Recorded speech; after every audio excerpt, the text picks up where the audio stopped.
Toutes générations confondues, c'est le flou qui domine face à l'actualité économique européenne. Étudiants, salariés ou retraités, personne ne sait vraiment où il va ni dans quelles conditions. À l'université, les jeunes suivent avec distance ce qui se passe aujourd'hui en Grèce. Leur préoccupation, c'est plutôt l'insertion sur le marché du travail après leur diplôme. On en parle beaucoup par rapport à l'Union européenne.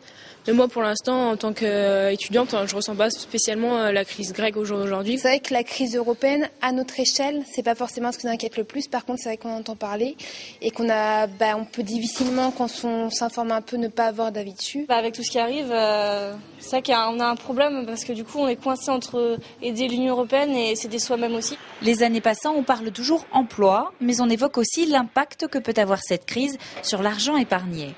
Les gens se retrouvent au chômage, c'est un peu quand même la catastrophe.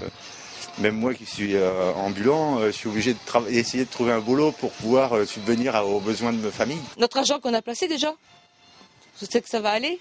Comment que ça va se passer? Est-ce qu'on va récupérer notre argent ou pas? Si on dit que non, mais bon, je sais que j'ai peur, quoi. Il suffit d'évaluer après le drachme ou le franc et puis on repart dans l'économie normale. Puis arriver à la retraite, c'est pour les générations futures qu'on s'inquiète.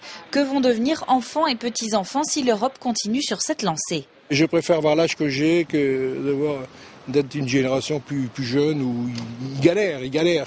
Moi, mon fils travaille chez Michelin, c'est dur. Hein. Je ne vois pas quelque chose vraiment de positif, hélas, pour mes petits-enfants. Je suis vraiment dégoûtée, mais par contre, je m'en intéresse énormément. Parce qu'après tout... Je suis grand-mère, je pense à mon petit-fils, mais je suis vraiment écœurée, c'est pour ça que nous, on veut partir. Et l'écœurement et l'incertitude semblent être installés pour quelques temps encore. Pour la grande majorité des personnes rencontrées, l'échéance présidentielle de 2012 ou même les discussions pour sauver l'Europe ont très peu de chances d'améliorer leur quotidien.